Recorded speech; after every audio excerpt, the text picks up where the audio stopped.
قد يبدو الأمر ضربا من أساطير نسجها خيال حكايات بلا شهود. الله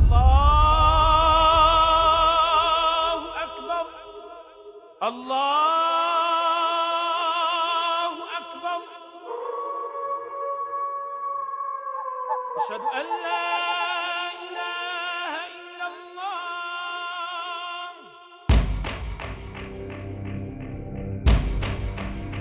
فيا ترى ما حكاية هذه القرية الداجية الآفاق في سالف العهود؟ هذوك المغارات شحال هذه كانوا كيستعملوهم للسكن وكانوا كيستعملوهم للخزين. صحيح أنها كانت زمنا ما تنبض حياة وتعج أنفسا تعاقبت من نسلها الحشود. كنت أسف لذيك الحالة دابا اللي وصلت لذيك البلاد. هل حصل أن دوى طنين الأحاديث بنواديها ردحا من دهر طويل ممدود؟ بالنسبة لنا احنا مالين البلاد، احنا هذيك راه واحد الجزء منها. حقيقي أن دروبها ضجت صخبا وجلبة بلا قيود قبل أن يغشاها صمت اللحود.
ويتواصل السفر لقراءة بعض الحروف من راحة يد هذه السلاسل من الأطلس المتوسط الشرقي.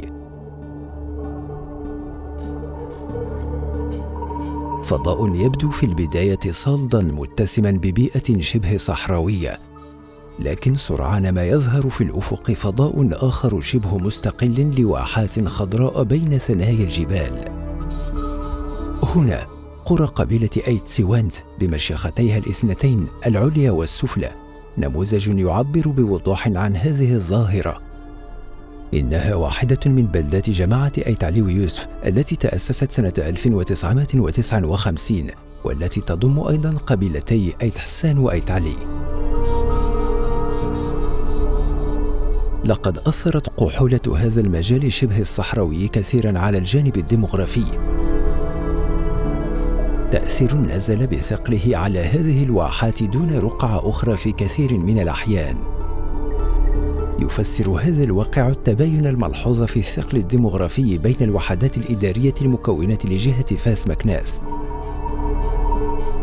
عمالة فاس ضمت لوحدها بسبب العامل الجغرافي التضاريسي المساعد حوالي ثلث سكان هذه الجهة، أي ما يقرب 63.24% حسب إحصاء 2010، بينما لم تتجاوز نسبة عدد ساكنة إقليم بولمان 11.57% على مستوى الجهة المقدر عدد سكانها بحوالي 1,800,000 نسمة. إن صغر المساحات الملائمة للاستقرار بهذه الوحدات الإدارية الوعرة بالجهة هو العامل الذي أفرز التباين الكبير بين عمالة فاس وباقي الأقاليم. من سيوانت هيبة عين تطاوين ومضيق تغشت الأضعف صبيبا مررنا عبر مقر جماعتها بأيتعلي البعيدة عنها بحوالي 18 كيلومترا إلى أقصى بلدة جهة الغرب عن مركز دائرة أوطات الحاج. إنها قبيلة أيت حسان، هبة نهر المسارح ومضيق شق الأرض الأقوى حمولة.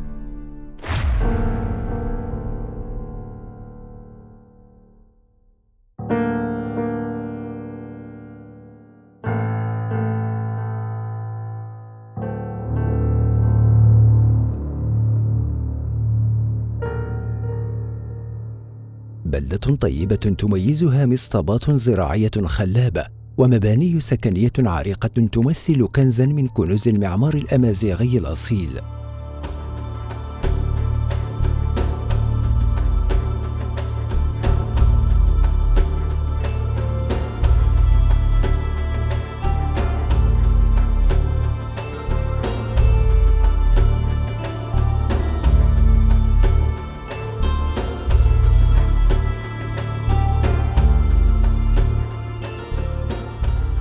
تنقسم هذه القبيلة إدارياً إلى قسمين اثنين، هما أيت حسان الشمالية، وتضم دوار أيت حمي وأيت بوغيلاس وأيت سعادة وأيت عمر علي وإفرعن. القسم الثاني هو أيت حسان الجنوبية، ويضم دواوير أيت يعقوب، أيت ميتار، أيت رحو، أيت مزي، أيت غرم بقران، وإمرابط نزاويت سيد عبد الله.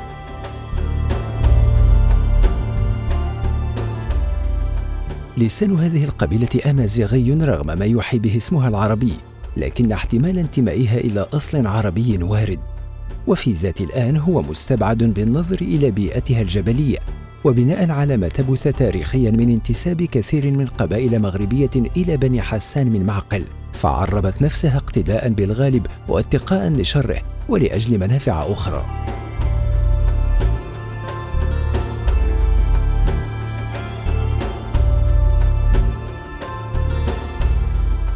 حياة الساكنة ككثير من ساكنة أجزاء أخرى تتأرجح بين حياة الترحال والاستقرار.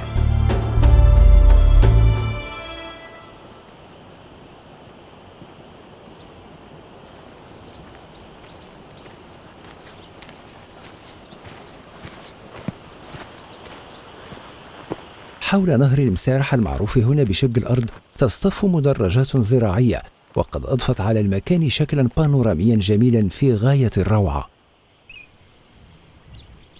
تعتمد الساكنة هنا على فلاحة معاشية تقليدية وعلى نشاط رعوي خارج الدواوير. يزاول المزارعون نشاطهم إما فوق حقول صغيرة المساحة، وإما في إطار زراعة المصاطب فوق مصطبات من قطع مسواة عولجت مستوياتها بأراضي منحدرة لحفظ التربة من الانجراف وتوسيعاً لمساحاتها المحدودة الضيقة. يزرع الفلاحون القمح والشعير والذرة إلى جانب أشجار مثمرة عديدة كالزيتون والتين والعنب والمشمش واللوز وأشجار أخرى لا ترقى إلى مستوى الإنتاجات الكفيلة بالتصدير أو التسويق على أعلى مستوى.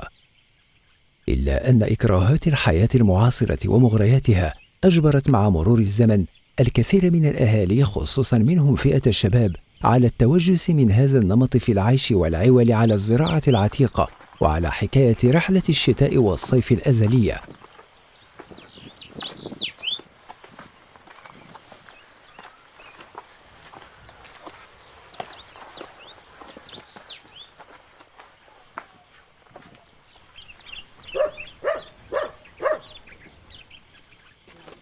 هكذا ترنح كثير منهم بين خيار الاستقرار أو النزوح والتملص من هذه الحياة بخيار الفرار. المعاناة اللي كاين عند الناس دابا هذا الوقت في المنطقة هنا، الناس دابا ما بقاش على الطبيعة القديمة. دابا كل واحد يراعي الشخصية ديالو، ما بقاش الزمان كان نجتمعوا نتحدوا نسرحوا الطريق ونسرحوا الصرفية ونسرحوا نشوف يعني اللي مخصوص نعاونوا. ثم دابا هذا الجيل تبدل، كل واحد كيشوف غير الشخصية ديالو. يا راسي يا راسي يا راسي يا راسي يا راسي، وهذاك الشيء ما كلاش. خصنا نتحدوا ما صالحش ونتعاونوا. واش واحد اليد إلا كتغسل هذا يتغسل، إلا ما كتغسل خصنا نتعاونوا. خصنا المعاونة، نتعاونوا عند الصالحة، نتعاونوا عند الطريق وعند الساقية وعند واحد إلا كاين خصنا نعاونوا، نحرطوا معاه ونحصدوا معاه. هذاك الشيء كلشي بكري كنديرو. وهذا بعد والبشر ناقص ما بقاش نصنا. هاجروا بالعزلة. بحال حنا بالقسم دابا إوا تمشي من هنا إلا كان التجكايتي عندك القنطرة ولا إذا جيت منوطات ولا دور ما يخليش الثلج، ما يتلقاش تلقى تما. ما عندك مين دوز ما عندك منين دوز. لا خصك ما اي تاكل. والله يا خوتنا. رغم كون الرياح قد عرت ضواحي هذه القرى المفتقرة إلى غطاء غابوي في المستوى، فالمنطقة غنية بمجاري المياه والسواقي المتزودة من الثلوج ومن موارد مائية جوفية وسطحية مهمة كوادي سبو ووادي ملوية. جمال يغري بالاستقرار رغم قساوة الحياة وسط هذه البيئة الصعبة الشاقة. إنه مجال تحالفت عواتي الطبيعة على نحته عبر أزمنة سحيقة وقريبة، لا تزال تفعل تأثيراتها حالياً فوق مساحات هذه الواحات الجبلية الخضراء.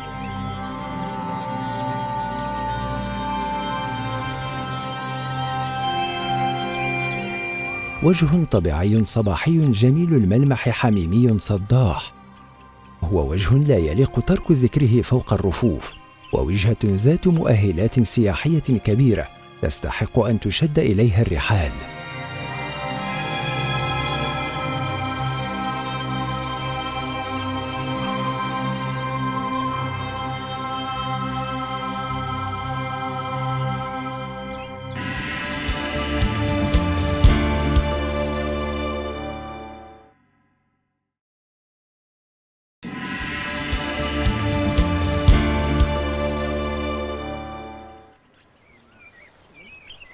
إن هذه الأرض التي طواها النسيان مفتقرة سياحيا إلى مبادرات والتفاتات كفيلة بخلق رواج اقتصادي هام يعود بالنفع على ساكنة المنطقة والجهة، بل على البلد برمته. فبسبب معاناة هذه المناطق من ضعف في البنية التحتية والطاقة الإيوائية بالمؤسسات المضيفة وضعف الولوجية إلى المواقع، جعل الجهة لا تحتل إلا المرتبة ال5 وطنيا بنسبة حوالي 5% فقط. ينضاف إلى ذلك ضعف الاهتمام بالاستثمار في السياحة وعدم توفر وعاء عقاري معد لاستقبال مشاريع سياحية، فالخصاص في هذه الناحية بارز بحدة.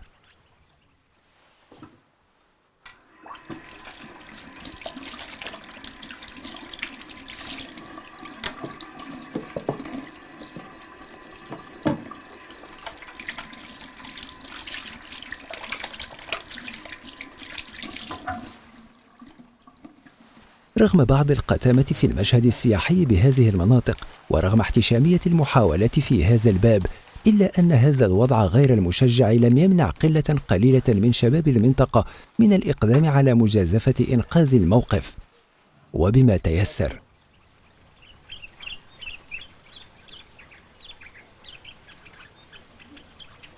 الشاب أحمد الشو ذو 32 سنة ابن قرية عيت علي، واحد من المبادرين الشجعان في هذا الميدان. السلام عليكم. كيف حسين؟ مرحبا بك.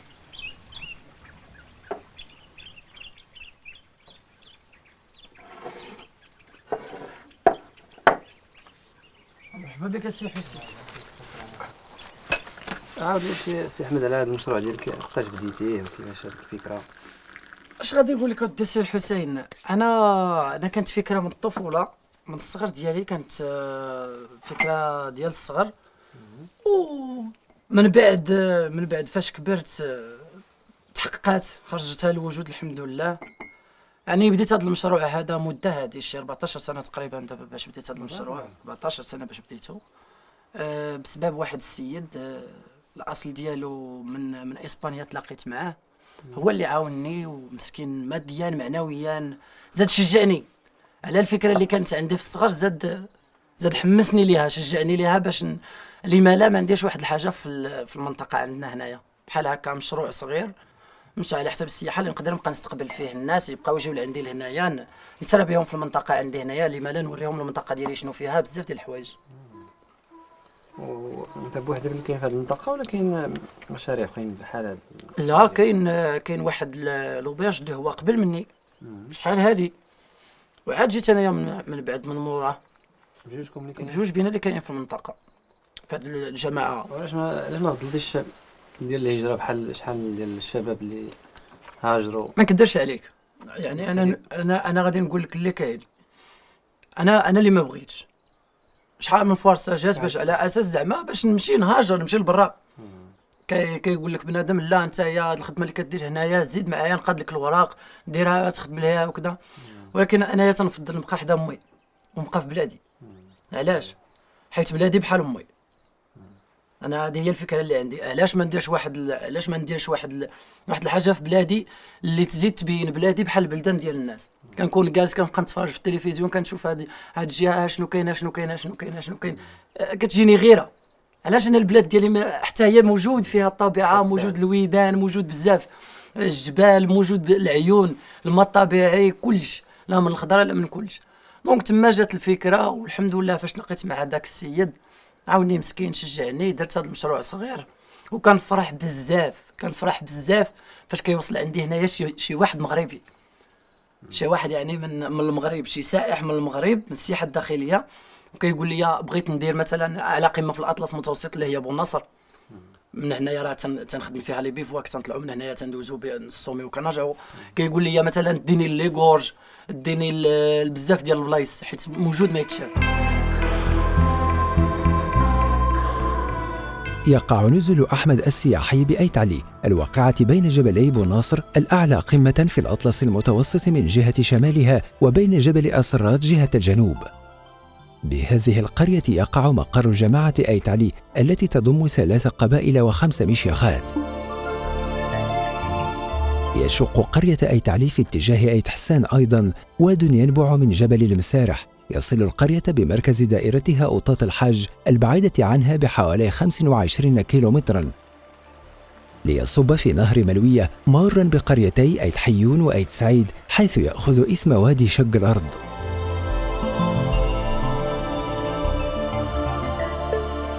مؤهلات المنطقة الطبيعية هذه يستغلها أحمد بإمكانياته البسيطة رغبة منه في بعث الروح في مجاله، واتقاء لفراغ قاتل جاثم على منطقته وسط فئة الشباب من جيله.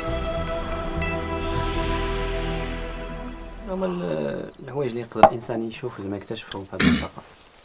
كاين بزاف ديال الحوايج، كاين مغارات اللي كاينين في الخلا، كاين مغاره ديال الملحلحيه، كاين الشلالات في المدرجات ديال بن حسان، وكاينه واحد البلاصه اللي ان شاء الله غادي نديك ليها اللي ما عمرها ما تصورات وما عمرها ما بانت.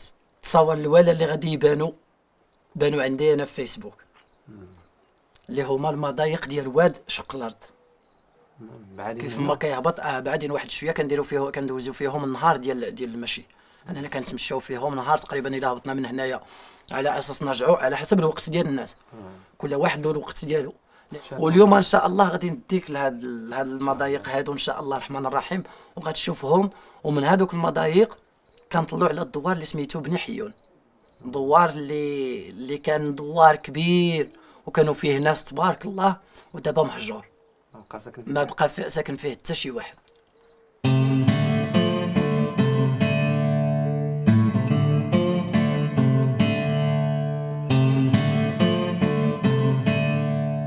انطلقنا صوب المكان الأسطوري الذي رسم أحمد صورته في مخيالنا. يطير بنا الشوق والحنين حتى تمنينا لو تطوى المسافات وتتلاشى المساحات بيننا وبين هذا الطيف من مجاهله، وكأنه زحف مشلول فوق هذه الأرض الخاملة الخالية.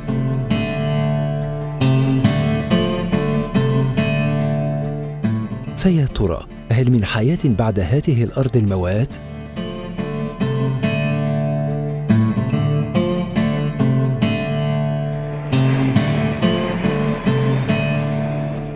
ناحية مركز دائرة أوطات الحج من بلاد ملوية على بعد 50 كيلومترا منها قطعنا شعابا وهضابا بعضها صعب المرتقى وأخرى هينة، فوق طريق ذات منعرجات ضيقة غير معبدة من مدخلها، بعضها يمر بأسرة وديان جافة نسير وأعناقنا مشرئبة متلهفة، وكأن هذه الوعورة أشواك وأسلاك تعرقل تشوقنا لاستكشاف هذه الأرض الموعودة.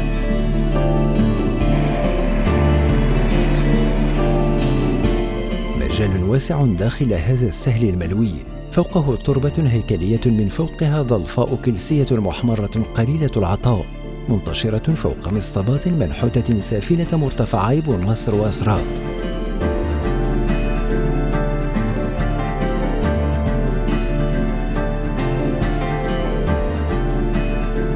صخور فتاتية رسوبية من حجر كلسي مكشوف تعرض لعملية التعرية، وتطورت فيه أجراف وفجوات وخرومات بفعل التصدع والحد.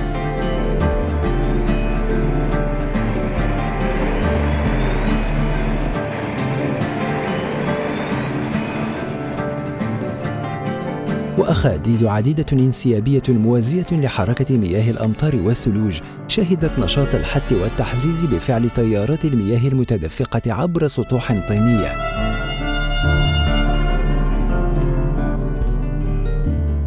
هذه الأخاديد إما عمودية أو أفقية تشبه الجداول بفعل التعرية على الأودية.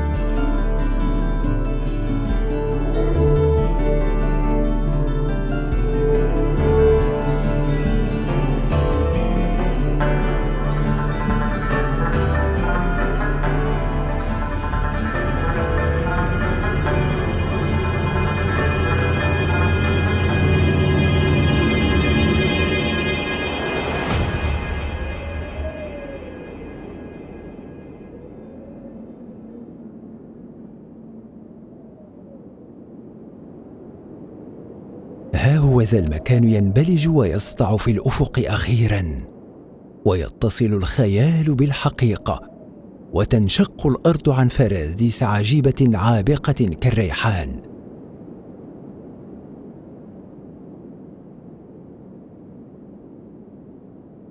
هنا بئر أسرار أريحيات فتوة ومشيب قرية تدعى أيت حيون، كما تدعى أيضاً أيت حجون.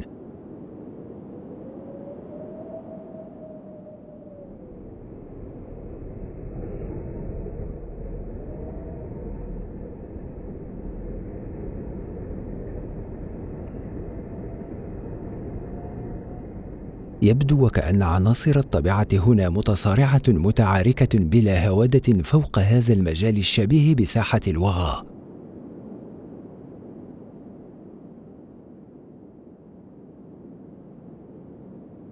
وسط شلة انهيارات تظهر قصور حمراء شامخات تلعب الرياح برسمها من فوق بساط مخملي أحمر، وخلفها أتلال وروابي تعس وتحرس سكونها العميق.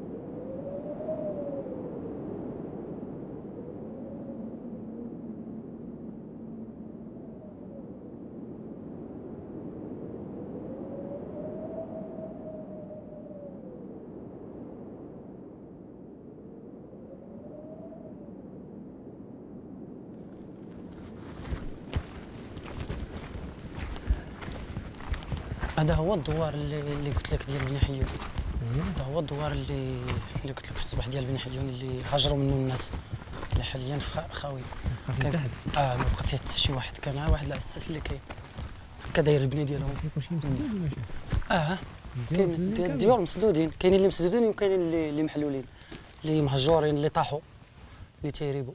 اللي متى هذا الشيء مهاجر هكا؟ مدة هذه تقريبا آخر مرة باش يبقاو الساكنة هنايا في 2005، فاش جا الفيضان ديال 2005 ما بقى حتى شي واحد بسبب الواد اللي جا، داك الفيضان اللي جا ضيع البلاد وبزاف ديال الحوايج، اسباب كثيره يعني، خاص فين يقراو الدراري، خاص فين بزاف ديال المسائل ما كاينش، دخلوا ليهم الضوء، حيت مؤخرا واخا الناس هاجروا مشاو للمدن تيخدموا، في الصيف كيرجعوا، كاينين الناس اللي كيرجعوا لهنايا لبلادهم، رجعوا دخلوا الضوء لديورهم، صاوبوهم. واخا ما ساكنينش، كيشد الكونجي ديالو كيرجع للبلاد ديالو، كيدوز هنايا شهر 15 يوم 20 يوم، باش باغيين حتى هما حتى دوك الناس الكبار واخا مشاو من هنايا، راه كما قلت لك حيت الظروف اللي خلاتهم يمشيو، باغيين يزيدوا يحببوا ولادهم ياك ما يرجعوا للبلاد عاوتاني. ودخلوا الضوء مؤخرا وما قدوا كيوجدوا باش يصاوبوا الماء حتى هو. الماء من غادي يجيبوه؟ الماء غادي يجيبوه من واحد البلاصه حدا الواد، كيحفروا تما ان شاء الله باش يقدوا واحد البير، وغادي يطلعوا الماء للشاطو باش يكون الماء على الاقل يكون الماء اللي يقدروا الناس يشربوا. ما فيش شي ديال لا مازال ما فيش، هما عاد كيوجدوه. عاد وجدوه، عاد كاين، عاد بنوه.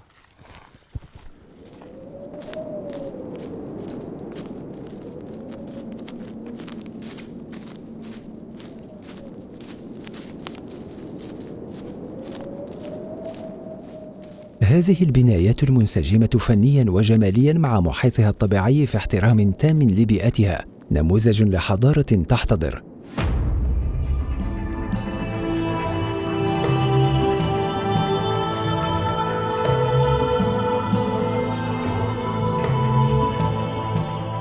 إنها في حاجة إلى أبحاث ودراسات ولمشاريع واعدة في محاولة لإحيائها وتوظيفها كي تسهم في اقتصاد المنطقة وفي إنعاش السياحة الثقافية بهذه الربوع.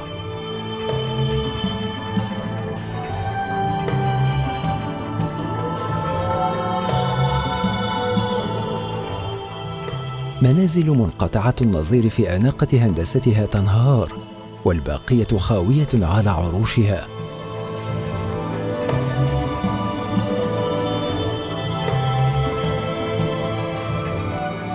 أبواب مشرعة على مصراعيها بأقفالها وأغلاقها المحطمة، وكأننا أمام مجد غابر وحاضر منفلت عابر.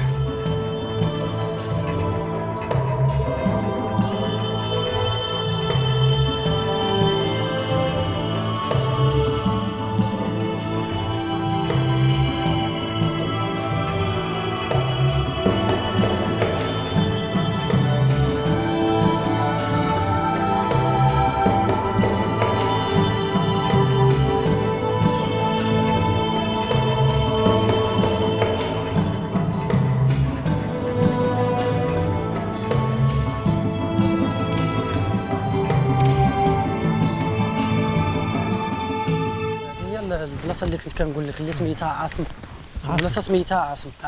هنايا كانت واحد الدار قديمه كبيره كيطلعوا لفوق ذاك الجبل. فوق هذا الجبل هذا فوق هذا الجبل هذا كانت الدار، كتدخل للدار وذاك الدار مبنيه على الجبل على الصخر.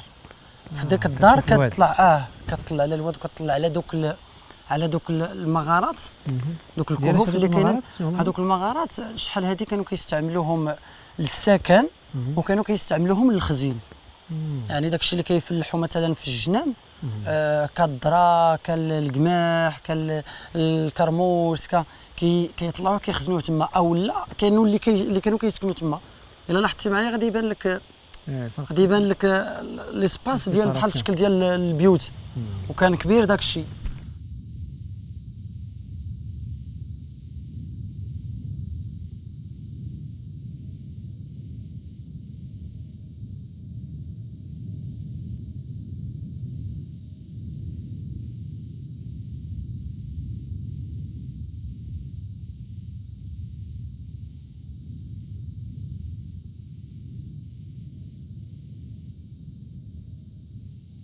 كانت هنايا واحد الرحه قديمه ديال الماء كان هنا عين صغير لتحت ما بقاش. من هنايا نيت كانوا كيحطوا كيطلعوا الكسيبه ديالهم من هنايا الطريق، كيطلعوا الكسيبه ديالهم.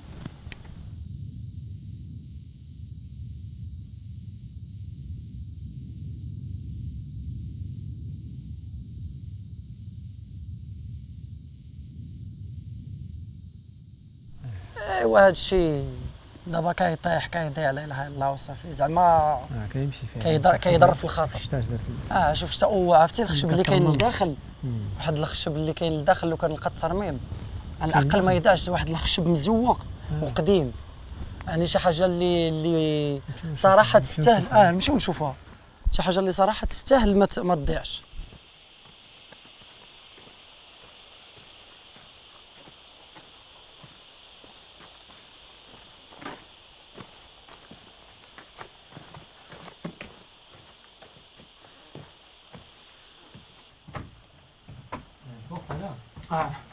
لا الدروج من كتطلع كتلقى الفوق عاوتاني.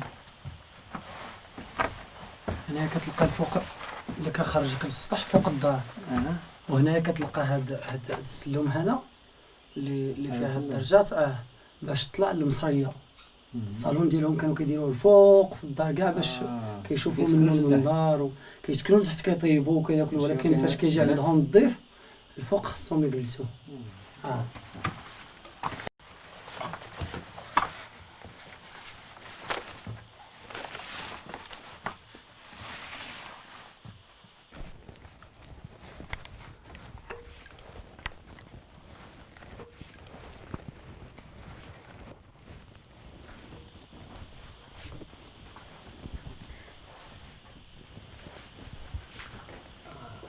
هذا هو الخشب اللي قلت لك ولا من التحت.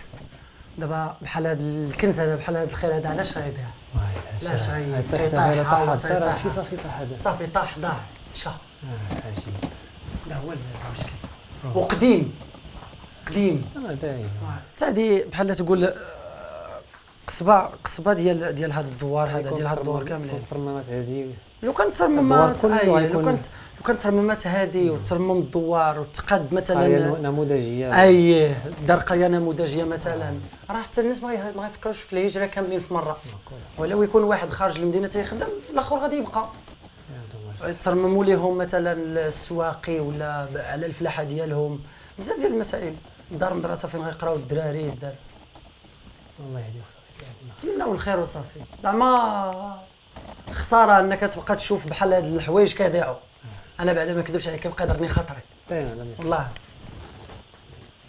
عجيب. شوف اجي تشوفوا عندهم واحد المنظر عجيب من هنايا هو، حيت هذا كان هذا بحال الصالون كيقولوا له الناس ديال الزمان مصريه. فاش كيجي الضيف لهنايا كيطلعوه لهنايا، من هنايا كيشوف الجنان ديالو، من هنا كيطلع على الواد، من هنا كيطلع على الطبيعه، على الجبال، على كيجلس كيتبرد وكلشي.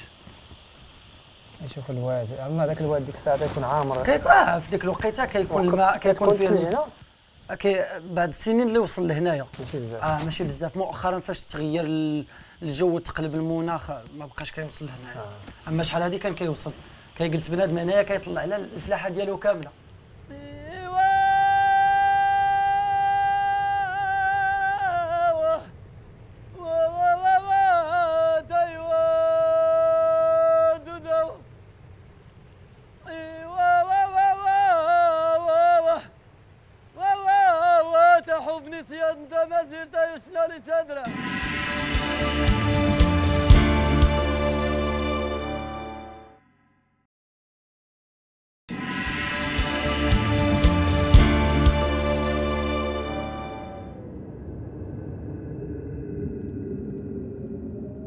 في ظل غياب وندرة المصادر التاريخية والتوثيق العلمي عن ماضي هذه المناطق، تأرجحت محاولات البحث في هذا الموضوع بين تحدي عائق الفراغ المعرفي الكبير في تاريخه المجهول وبين نسج تاريخي على المقاس تجاذبته نزعة الأسطرة والتأويل ولاكته الألسن اعتمادا على الذاكرة المنفلتة عن كل رقابة. لقد نسجت تأويلات طوبونيمية للأماكنية المحلية، كما تضاربت التصنيفات بصددها وبصدد أصول الساكنة. من هذه الشهادات التي تفتقد إلى السند العلمي في هذا الباب، رد البعض أصول هذه القبائل إلى موجات من هجرات قبائل همال الآتية من غرب الجزائر أواخر القرن الثامن عشر على سبيل المثال لا الحصر.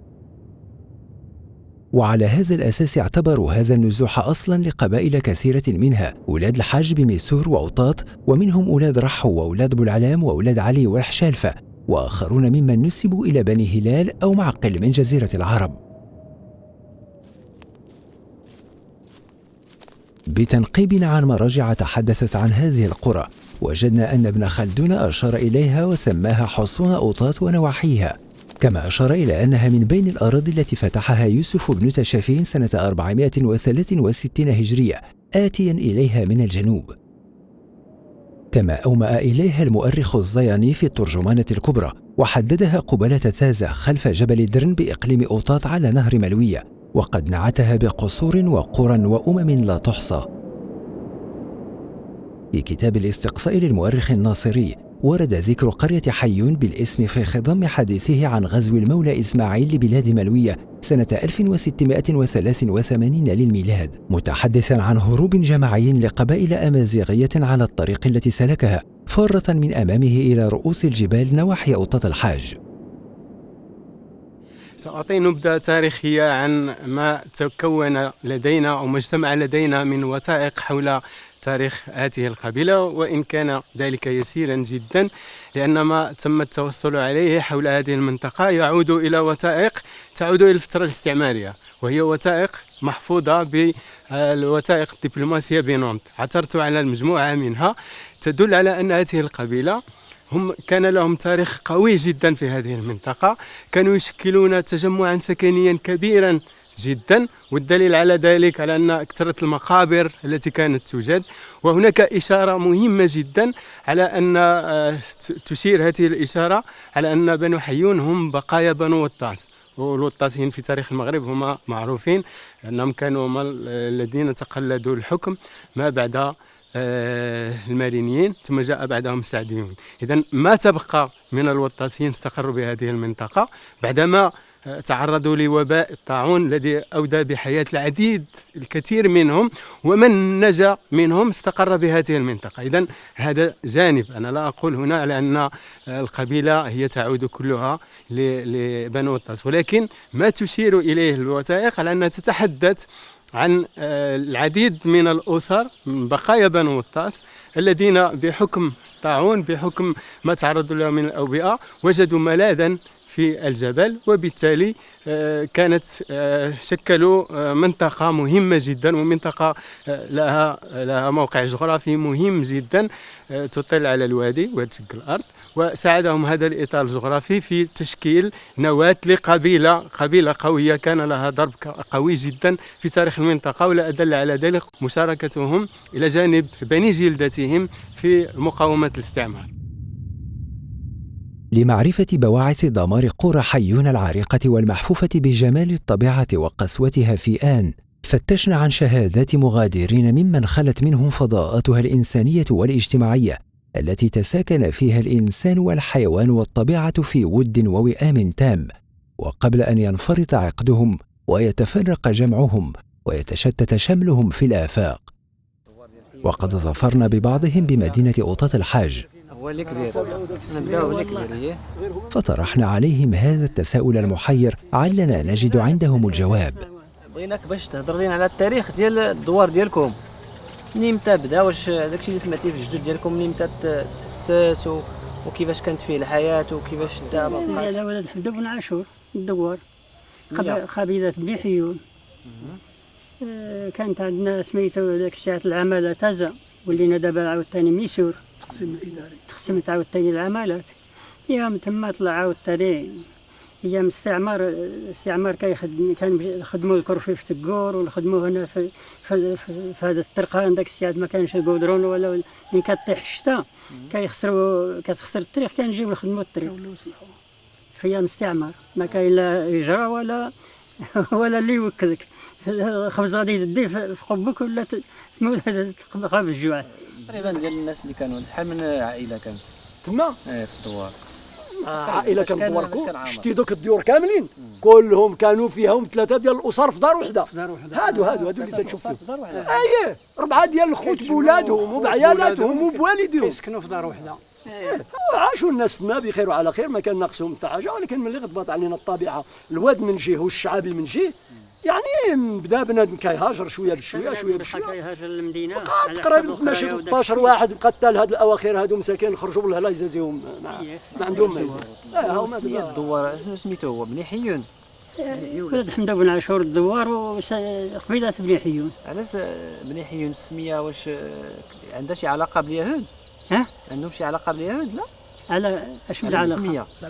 على سبب السميه. ايوا حيون هو السميه ديالو. لاخاطش حيون كنعرفوا بلي السميه يهوديه هي في الاصل. دوار شي علاقه باليهود؟ قال لك السميه كان يهودي تما كيقولوا حيون.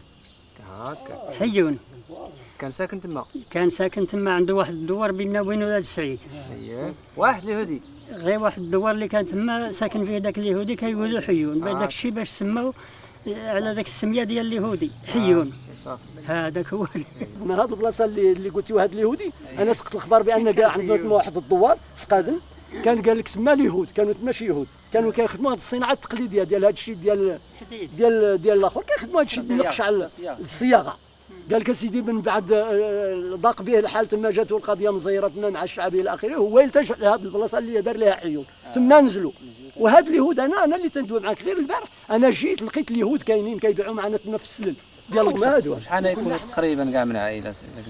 تقريبا غادي تمشي ما فوق على شي 300 ولا بحال هكا، غادي تكون 300 اسره وكثر بحال هكا وكثر، حيت كاين الدوار ديال ولاد احمد بن عاشور، كاين ديال تادمايا، كاين ديال عاصم، كاين ديال ولاد سعيد راكم نزلتيو. وبالنسبه لحنا ديال ديك الدوار ديالنا حنا كاين تما كاين ولاد يحيى هما دوك الجرف ولا تما كاين تما، وكاين عاوتاني ديال تحت اللي جيت الواد عاوتاني تيقول لهم مملين، وكاين ديال اسرير، وكاين ديال طاقوش ديك الدار اللي الفوق.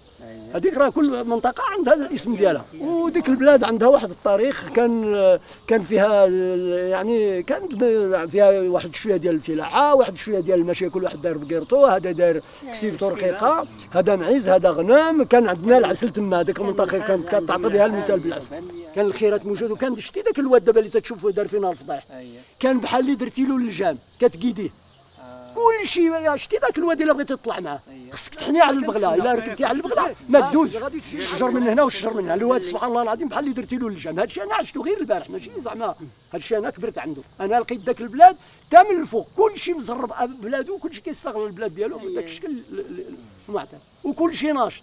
وكاينين الناس من الناس اللي هاجروا للمدينه ولكن يبقى واحد الجزء تما، ولكن من بعد وقعوا المخلفات ديال الطبيعه، غضبت علينا الطبيعه تما، الشعبي من جهه والواد من جهه، والاصلاحات ما بقاوش. دوك الناس الكبار ملي كيجيو مساكن كونجي كيطلعوا لراس الجبل ويديروا تما الطاطونات. علاش كيديروا الطاطونات؟ باش داك الحص ما يهبطش، باش الواد ما يعمرش.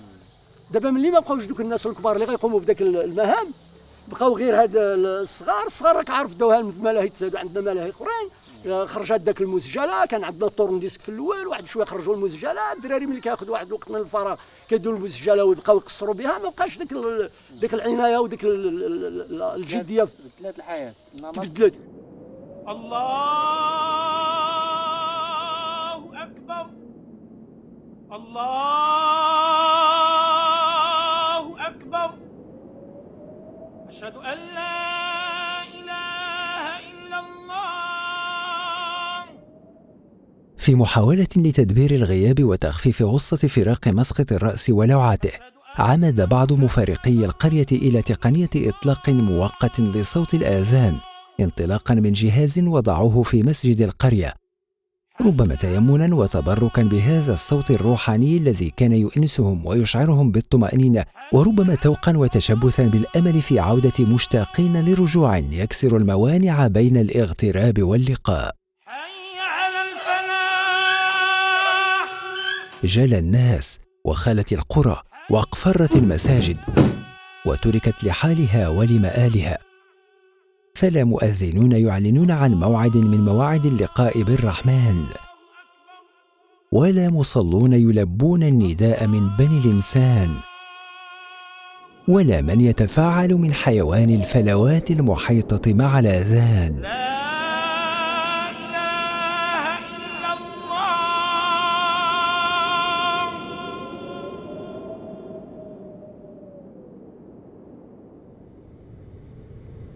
على إثر فراغ هذا المتجر وترك الأهالي لمساكنهم، امتدت يد النهب والنبش والتخريب إلى بعض الممتلكات، وتعرض بعضها للتكسير والسطو والتفويت بأثمان زهيدة، وتأذت الأماكن من جور أحافير عشوائية للباحثين عن الكنوز المزعومة. مؤخرا جاو شي وحدين حفروا داك السيد، داك القبر، حفروا داك الشيء كامل، حيدوا داك الخشب اللي كان تما.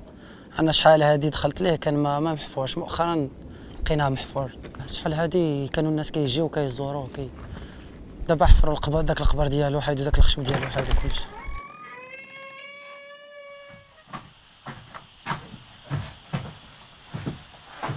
هذا هو الجمع ديالهم. جمع صغير بحال هكا. واش الناس كانوا قلال؟ واه بحال هكاك. الجمع صغير علاش؟ حيت الناس اللي كانوا ساكنين هنايا قلال، تقريبا عائله وحده وخارجين منهم التيور، يعني قصبه وحده. داروا جمع صغير ديالهم. ما كاينش. كان ديال الخشب، الخطوط كيحطوه ما مبنيش ديال الخشب. دابا كانوا بزاف ديال الحوايج ماشي غير المحراب، كانوا بزاف ديال الحوايج معلقين هنايا. كلشي مشى، كلشي ما بقات حتى حاجه، شي تحيد كلشي داوه الناس، شي سرقوه، شي من بعد الهجره هاجروا الناس صافي كلشي مشى، تعمل كلشي. اللي بقى هو هاد الحصيره ديال الحلفه، حيت كانوا كيفرشوا الحصيره ديال الحلفه، الحصير ديال الحلفه كيفرشوهم هما اللي كانوا كيسلوا عليهم.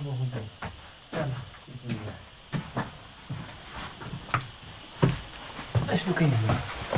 هنايا بحال تقول البيت ديال الخزين ديالهم ديال الدار، حيت دابا فاش دخلنا لقينا الدار تما سكنوا. هذا البيت ديال الخزين هنايا مثلا كيحطوا الخميس، فين كيحطوا الزيت، فين كيحطوا الزيت ديالهم، السمن ديالهم، فهمتيني، العسل، السناق ديالهم. عاوتاني هنايا كيحطوا اللباس ديالهم، السناق ديال اللباس بحال بيت الخزين. وميمطو الا جا عنده الضيف ولا شي واحد كيستغلوا ينعس فيه ولا بزاف ديال الحوايج. بقدر ما يؤلم حال هذه القرية، بقدر ما تثار التساؤلات حول دوافع النزوح عنها. فهل هي البيئة الطبيعية وقسوتها، أم القابلية في تركها والتماس الأعذار لنفض الأيدي من حياة الأرياف ومن نمط حياة الأجداد والموروث الثقافي البدوي؟ المشهد الجغرافي والمشهد التاريخي تغير بحكم الواقع الاقتصادي، بحكم على أن بني حيون كانت لهم ارتباطات بالمدن.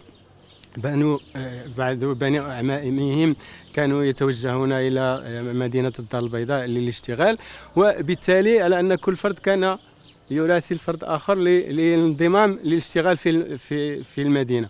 وإذا ما رأينا المشهد الحالي وتغير المشهد الحالي، نجد على أن منطقة أصبحت فارغة من السكان. بالفعل هذا يعني ليس له تفسير، وإنما تفسير يمكن أن يفسر جغرافي، ليس جغرافيا ولكن اقتصاديا، لأن المنطقة قلت هي منطقة مهمة على المستوى الجغرافي، تتوفر على المياه بحكم أنها بجانب واد شق الأرض، ولكن على أن الدافع الاقتصادي كان هو الأساس، هو الذي دفع أصحاب أو سكان هذه المدينة أو سكان هذه القبيلة لهجرتها.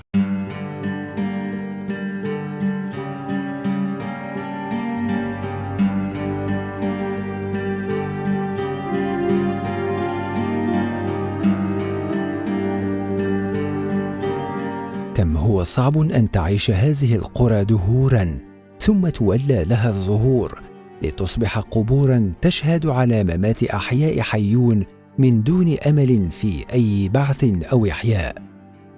كي كتحس ملي كتشوف هذاك الدوار هاجرتوه كاملين وبقى هكاك، كيبقى ديك الحال ولا لا؟ كيبقى فيها الحال. والله يا ودي واش كنتأسف لأن كيف لقيناه كي الدوار كي كان كل شيء مزيان وكل شيء. دابا هذا راه كنحس بواحد ماشي كما كبر بنادم يتزاد. كنتأسف لذيك الحالة دابا اللي وصلت لذيك البلاد. كنتمنى كنظن الله يصوب وصافي في الدوار دابا. نعم ما كتمناوش واحد النهار يعاود يحيا ترجعوا واش غادي نقول لك صراحة ديك المنطقة بالنسبة لنا حنا مالين البلاد ما نكذبش عليك، لأن هذاك واحد أرض آباؤنا وأجدادنا، حنا هذاك راه واحد الجزء منها. ما يمكن ليش أنا تزت تما، والله إلا غير هاد الأيام طلعت تما بموتور بمرتي غامرنا. نظركم زعما صعيب يعاود يتحيا ديك البلاصة؟ ايوا بالنسبه لا لا لا لا لا لا ما يمكنش. درنا انا درت سميتهم واحد السيد هنا قال لي بان غيقوم بالاصلاح. جاوبته قلت له ودي غادي تعطينا شي طريقه باش غيوقع باش غادي ترجع للبلاد. قال لك لا سيدي الطريق البلاد مازال غادي ترجع، كل واحد غادي يدير. قلت له ما عليناش، السيما ما صعيباش، الحجر هو عندنا تما، الرمله حتى هي ناخذوها غير من الوال، ولكن التراب منين نجيبوه؟ هاو مسؤول هاد الناس هادو بناو تما الصوار بالسيما وبقاو 10 سنين وما كيقلبوا على التراب، ما كاينش، بقاو خاويين عياو ما يعمروا داك الخاوي، يعمروه بالحجر ويعمروه بالخش ويعمروه بالشجر، كيجيبوه يدفنوه وبداو يسرحوا منه، ما لقاوش الناس منين يجيبوا التراب، عياو الناس يبنيو.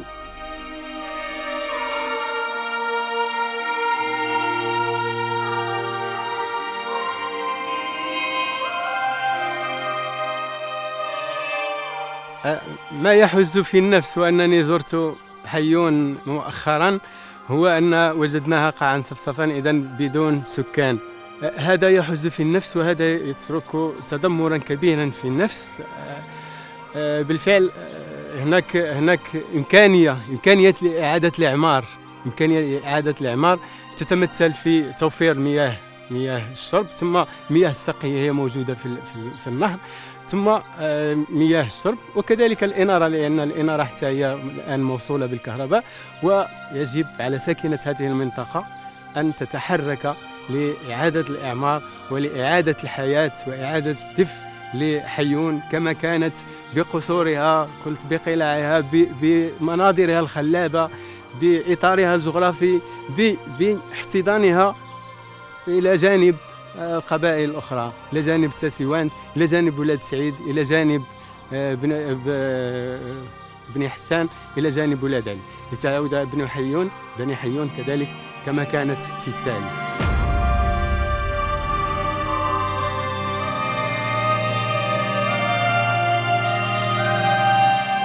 حيون مكان شاحب منتحب تعصره أشباح وصرخات الأسى واليأس، ويسرح البصر الحزين في زقاقاته وكأنه يسائل الحيطان وجذوع الأشجار عن أوراق سقطت وأذبلها الخريف وبددتها الرياح.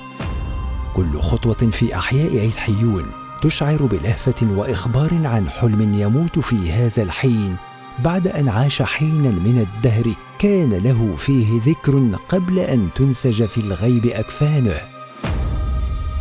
قد يحدث أن يموت الفهد واقفا على قوائمه القوية، لكن الأشبال كفيلة بإعادة الدفء إلى العرين.